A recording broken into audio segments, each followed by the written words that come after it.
Hi, and welcome to A Punk with Toys. My name is Lawrence, and in this video we're going to take a look at the Big Bad Toy Store 25th Anniversary Four Horsemen Studios Stavros the Unwavering. This is their exclusive, and this is a big boy. I'm not sure if I've reviewed any figures this large yet, so it's going to be interesting.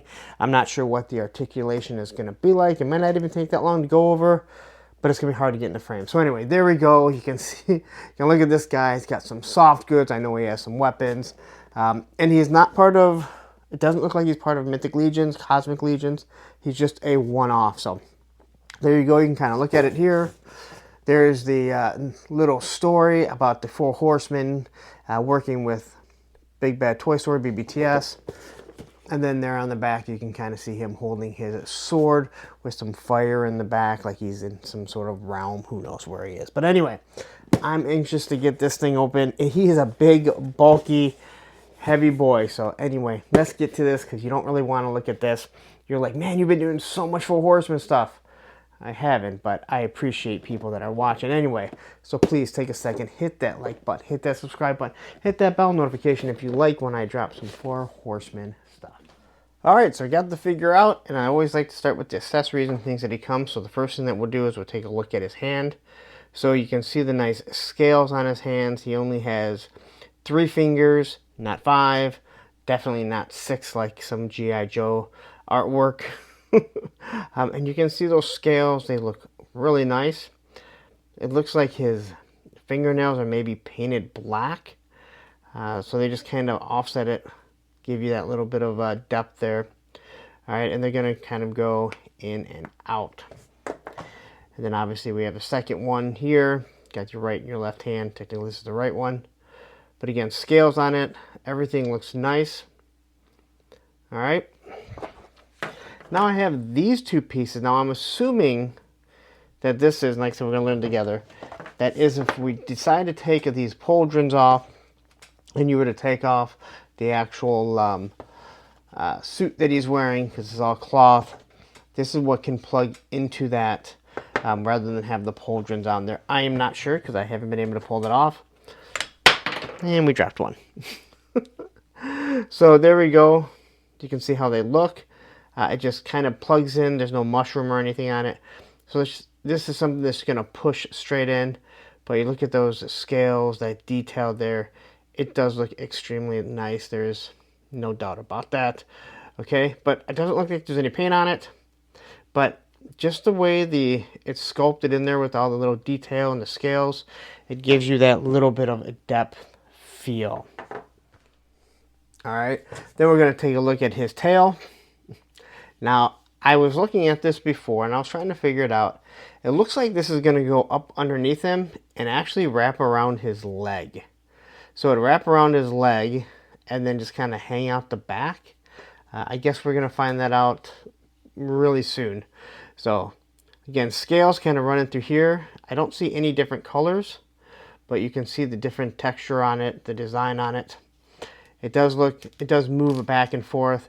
It's not on a wire. It's actually extremely hard. But this is what you're really going to use, I have a feeling, to make sure he stays upright. You don't have to worry about him falling down. And then we have his 2 different weapons. Now we have this 4-sided axe. And everything is going to be in red and gold, along with some of the gray there. So with every Mythic Legions or Four Horsemen, the detail is, there's nothing left to be thought of. I mean, they do a wonderful job. So you kind of have these kind of blades inside here. And when you look at this, these are all going to be a little bit different. So they make sure that this looks like it's been in some sort of battle, or in battles, shall I say. You got the sharp piece right at the front there. You got the sharp at the bottom, so I'm sure you can fight with it.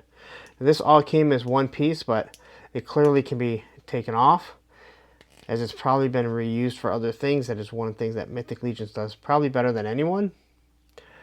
And then you can kind of see the detail, but even here with the counterweight, it's been in battle. You can see that it's kind of gouged in, so real nice looking. Absolutely love that. This stuff is big. And then we have this giant sword, and look, that's nice and straight.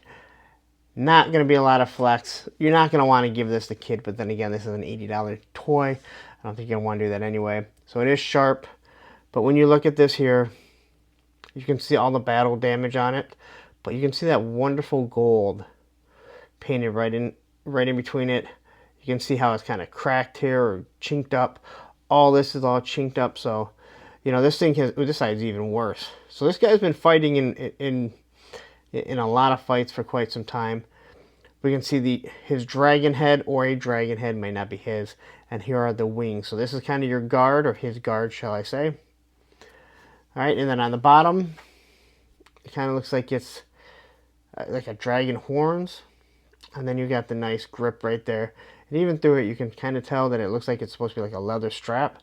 Probably so they can hold on to it better with rings around it that are going to hold it together. So, all right. Now let's get to the actual figure.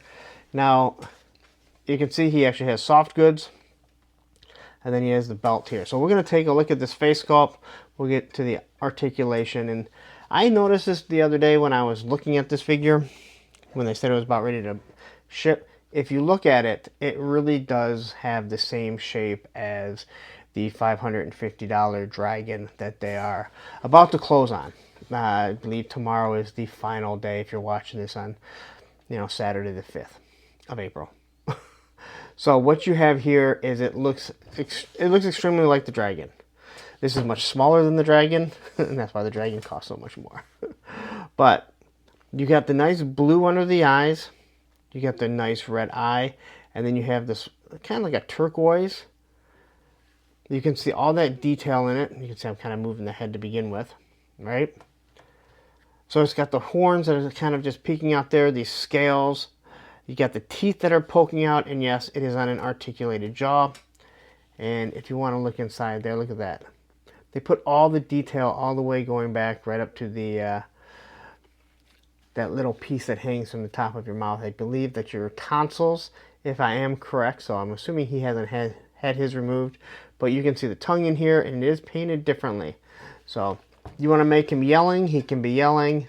You can kind of make him just like laughing. There he's just kind of stoic. All right, here we have the pauldrons.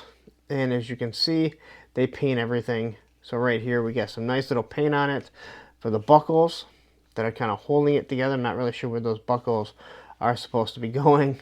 It is layered right here. Now this is like a softer plastic, as you can kind of see the way that I move it around. So hopefully it doesn't interfere with his articulation too much. And then you're going to have these two holes to where this is going to go. This is Velcroed, so that's how the soft goods work. You can look at his arms. All right, all scaled up. And then he's going to have I can move this around so I can tell. I can take this off. So if you want to just make him a basic dragon, not fully armored up, maybe this is how they first find him before they train him or whatever. But here even you can see all the battle damage. All on this. I mean, this guy has seen a lot of battles in his life. And then here we have his logo. I'm assuming it's his logo. I don't know who else it goes to. But again, this is not supposed to be part of Mythic Legions or Cosmic Legions. On his belt, he's got like a big eye right there. And again, all red, nicely painted. You got the buckles right here. It looks like there's some slight paint to it. And then you just got the pieces that are going to hang down. You got the two little bones. Now, they're not individual. They're all just sculpted into it. And again, the soft goods here, which is on a wired, all the wire that running through it. So you can make it look like it's just kind of blowing in the wind there. Working down to his legs, you can see how he looks here. And again, he does have that dragon look to him completely. And there's no color on here, but just the way that the lines are in it, the way that it's sculpted, when the light hits it, it looks like it has different colors to it. Once we get to his shin guards, all right, looks good. It's got a bunch of little spikes on it. Now these are actually molded in. As you can see, the spikes are kind of sticking out. So these would have to be like multiple pieces for him, because you can see there's your belt buckle right there. painted nicely. I'm assuming it's, ooh, almost dropped them there. Right there on the inside also.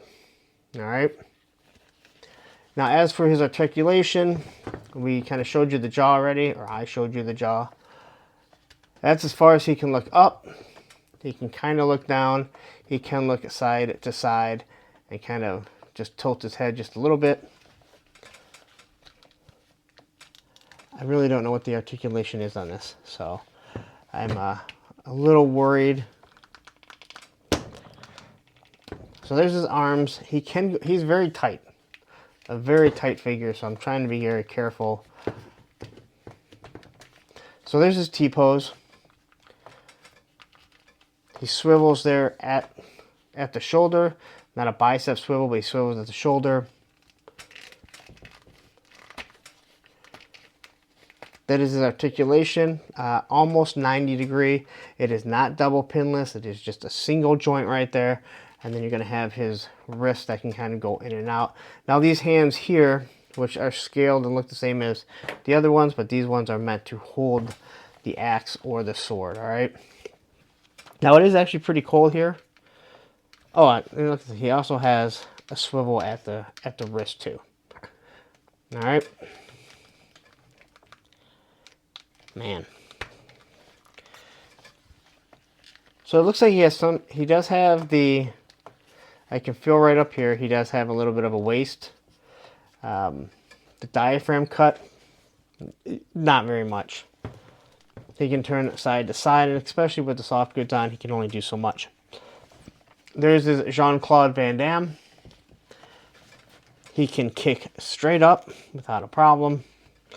Go down. And only gets a, 90 degree, not even 90 degree, just over 45 degree bend. So you're not going to get a huge articulation bend right there. All right. And then as for the ankle articulation, it just kind of moves back and forth. But I don't think we're going to have a real hard time standing him. But I do want to see about getting some of the stuff off. He is going to be, yeah, you're going to need that tail to keep him because he's going to want to rock. He's definitely going to want to fall backwards, especially on this chintzy table that I'm working on. All right. So there he is standing by himself. But now let's take a look at this. And I do want to see, I'm assuming this has got to come out because how else would you get this off? Now I don't plan on taking this all off. There we go. So you can see that's just kind of straight up right there. And if we want to plug these in here, they seem really loose. So I feel like, am I plugging these in the wrong spot? I don't know where else anything of that like plugs into. So maybe I'm crazy here. Maybe I'm just, it seems like that's where it's supposed to go. But if I'm missing something, please tell me in the comments. And I don't know how, like, what the purpose of that would be. I thought maybe it was for the feet, but that doesn't make too much sense because it's all molded in. So I'm not really sure how that's going to go. Now, as for the tail here, so when you look at the tail, it has that little hook. And I'm trying to figure out exactly. I know someone's probably yelling that has another version of this. I thought at first the tail would kind of wrap around the leg. But now I'm not so sure because, I mean, do I have to pull that leg out? Man. Well, that is why we come here. We pop the body off. So the body has to come off. And Mythic Legions, anything with the Four Horsemen, they are meant to be swapped. So right there you can kind of see, I'm assuming we don't have to pop him off, but man, you got to get all this stuff off him so we can shimmy this thing. I don't want to take him apart because I just want to leave him in this. So we're going to do our best. Basically, I have to open him up and slide that thing behind there. There we go. So you can just kind of hook it in like that. It actually wasn't that hard. I think I made it a little bit more difficult than what it needed to be. But now, he's basically used as a tripod. Makes things a lot easier right there. Now I'm going to pop off one of the hands because, let's be honest, this guy needs his axe and his sword for sure. Hand came off nice and easy. And then we can kind of throw this one on. But if you don't want to have that on there, pull this off here. You can see this can come off. Again, we can completely strip him down, get rid of the suit, and then he can just be a feral dragon, right? But I don't want him like that. I want him completely armored up. So I'm going to throw his hand back on him. And let's figure out how to get the sword on him. Then we're going to do a couple size comparisons. And I got to run downstairs to get something. So, the sword goes on pretty easily. You're really only going to be able to pose him so many ways. You can't put your hands together. Well, I guess you can put the hands together to hold the sword, but you're not going to be able to get it over the head or anything like that. All right. I'm going to be knocking everything over. When I put this guy on a shelf, we are going to be knocking everything over. So there's that. And now let's do a few size comparisons to this guy. All right, how big is this guy, you ask? Well, here we go. We'll take a look at a few things. Here is one of the new Mythic Legion Knights. You can't even see his head over the shield. He's almost twice the size. Here is Cobra Island Beachhead, and he dwarfs him, so he's going to fit with pretty much any of the Marvel Legends that size here. Here is the new ATL exclusive, ATL 25. And this guy is big. But let's say you want a mythical creature. You need a mythical creature. All right, here is one of the AWOC, Animal Warriors of the Kingdom. This guy barely makes it up to his shoulder. It'd be like me standing next to that big, huge guy in Reacher. Maybe you want to have Sergeant Rock. All right, now this guy is actually in comparison to him when you actually see how big he is. So maybe your Sergeant Rock's hell, you know what? This is actually like the big guy in Reacher, and that guy actually kind of looks like the actor that plays Reacher. But let's get a little bit of NECA here, and let's just take a look at the Goliath. Now, I could see this guy fighting him. He kind of makes being called Goliath not make any sense. Again, huge figure. Remember, this is built on the 1/12 scale. So, and then we have the Operation Monster Force, and we all know how big these guys are. These killer wargs. I'm gonna try and get them to stand. Look at that killer warg. This is one of the bigger ones. Look at this. You stick Beachhead right there, and unfortunately, here, let's see if I can angle this so you can just kind of see how big he is. But if you're a big Cosmic Legion or a new big Mythic Legion, and you're like, well, how the hell are my guys going to talk to this guy? Well, you know what? Here we go. They're going to have to be riding a horse, because now we finally found someone that stands a little bit taller, but again, he's got to be riding a horse to be bigger than this Stavros. So there you go. That is your Stavros, your BBTS 25th anniversary from the Four Horsemen. And this thing is a big beast. A lot of detail, like anything with the Four Horsemen. And he looks absolutely amazing. All right, there you go. That is your Stavros. And he's a big old figure. He's an expensive figure. You can find this same figure, not Stavros, but the same buck and everything, in some of the other Mythic Legions lines. I'll say it again, you're not going to get the greatest articulation when it comes to the Four Horsemen Studio stuff, but you are really buying the sculpt on the accessories, the the sculpt, the paint, the design. That's what you were paying for. And just looking at them as of right now, $80. Expensive, not going to lie about that. I don't think it's a bad price. It is something that when you look at everything and that you can have them angry, they deliver. Just know that. If you don't have any Four Horsemen stuff, I tell you, you really need to pick up a Mythic Legion or a Figure Obscura. Not a huge fan of the Cosmic Legions, I've already mentioned that, but this guy is pretty cool. You got the articulated tail here. It does move up and down, I guess. So you kind of have a tripod because this guy's going to fall over. And I'm like, they give you holes for stands. Look at the feet. Now, this is actually cool because if you're in the dirt, if you're doing photography, you can give some sort of make it look like he's taking steps. But what am I going to, like, what kind of stand am I going to use that this big old burly guy is not going to bring over? Fall down on, tip over, whatever. I don't know what I'm saying. Anyway, stands are stupid. Just remember that. But I think it's time for me to wrap this up. But you've been here this long, and you're like, wow, that is absolutely awesome. So please take a second, hit that like button, hit that subscribe button, hit that bell notification so you're notified every time I drop something by the Four Horsemen. But what I am going to do is I'm going to take off, but I'm going to leave up here, right here is the ATL 25 review that I did. And down here is going to be the playlist of all the other Four Horsemen Studio stuff that I've done. Take care.